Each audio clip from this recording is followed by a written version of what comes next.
अयोध्या में 22 जनवरी को होने वाले प्राण प्रतिष्ठा समारोह को लेकर पूरे देश में उत्साह का माहौल है। हर राम भक्त अब बस उस पल का इंतजार कर रहा है जब प्रभु श्री राम अपने गर्भगृह में विराजमान होंगे। इसको लेकर जहां तैयारियां लगभग पूरी हो चुकी हैं, तो वहीं इस बीच उत्तराखंड के हल्द्वानी से भी कुछ ऐसी तस्वीरें सामने आई हैं कि हर किसी राम भक्त का दिल पसीज जाएगा। दरअसल झीलों की नगरी नैनीताल के हल्द्वानी में वन अनुसंधान केंद्र ने एक ऐसी रामायण वाटिका तैयार की है जिसका नाम सुनते ही आप उसे देखने के लिए उत्सुक हो उठेंगे।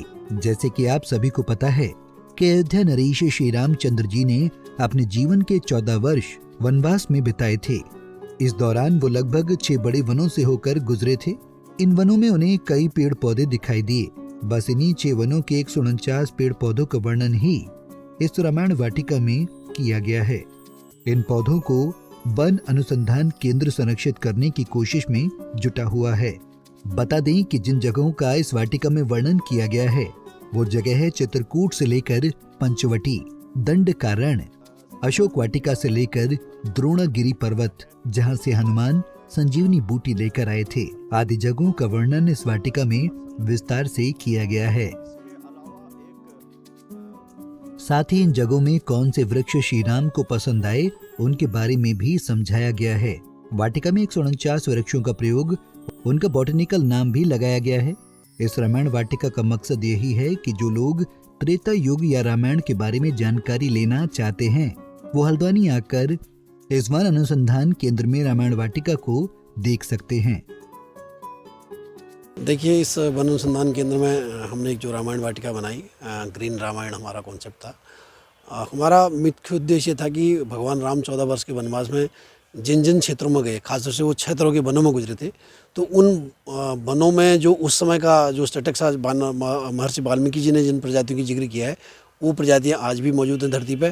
तो जैसे चित्रकूट की बात करें या दंडकारण्य की बात करें, तो सब जगह जो प्रजातियां उस समय थी वो आज भी है। इसी के उद्देश्य से हमने इसे भगवान राम के वन यात्रा के दौरान, जो वनवास के दौरान की उन प्रजातियों को यहाँ पर शटल किया है। कौन कौन सी? ये वाटिका वन अनुसंधान केंद्र हल्द्वानी के अधिकारियों ने तैयार किया है, जिन्हें बनाने में उन्हें काफी मेहनत करनी पड़ी। लेकिन इनके सबके इतर जो इस वाटिका को देखेगा उसका चित्रण देख उसका दिल पसीज जाएगा।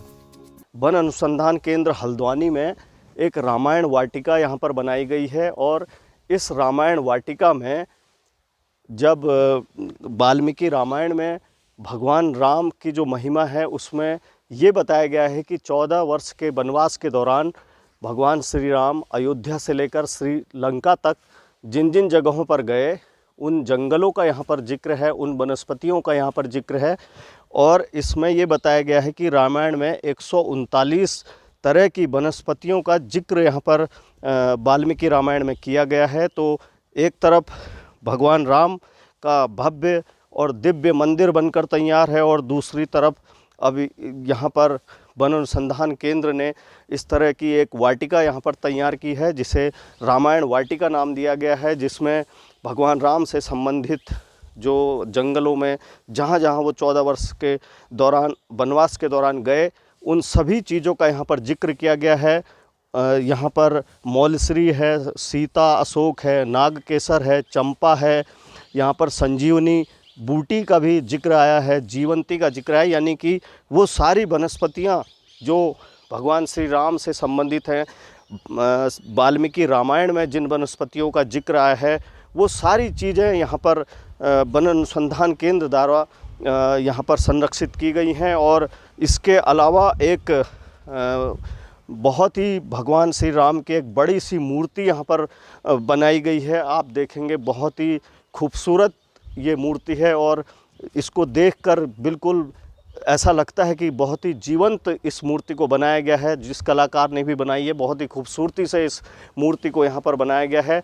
और 22 जनवरी को जब प्राण प्रतिष्ठा होगी, हिंदू आस्था का प्रतीक श्री राम, कण कण में बसे हुए श्री राम, तो उसके साथ ही यहाँ पर वन अनुसंधान केंद्र द्वारा जो ये पहल की गई है बहुत ही शानदार ये पहल है। और भगवान श्री राम से संबंधित जिन जिन जंगलों में वो गए अपने 14 वर्ष के वनवास के दौरान उन वनस्पतियों को यहाँ पर संरक्षित करने का काम वन अनुसंधान केंद्र द्वारा किया गया है। और बहुत ही खूबसूरत एक मूर्ति भी यहाँ पर भगवान श्री राम की बनाई गई है। और वन अनुसंधान केंद्र के जो अधिकारी हैं उनके मुताबिक जो भी लोग यहाँ पर आकर भगवान श्री राम से संबंधित जो भी वनस्पतियाँ रही हैं उसके बारे में यहाँ पर जानकारी ले सकते हैं। 139 तरह की वो वनस्पतियाँ हैं जिसमें ये जिक्र आया है वाल्मीकि रामायण में।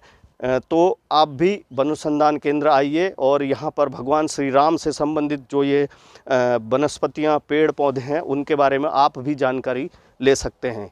हल्द्वानी से तारा जोशी, पंजाब केसरी टीवी। हमसे जुड़े रहने के लिए हमारे YouTube चैनल को सब्सक्राइब करें और नई वीडियो की नोटिफिकेशन के लिए बेल आइकॉन को दबाएं।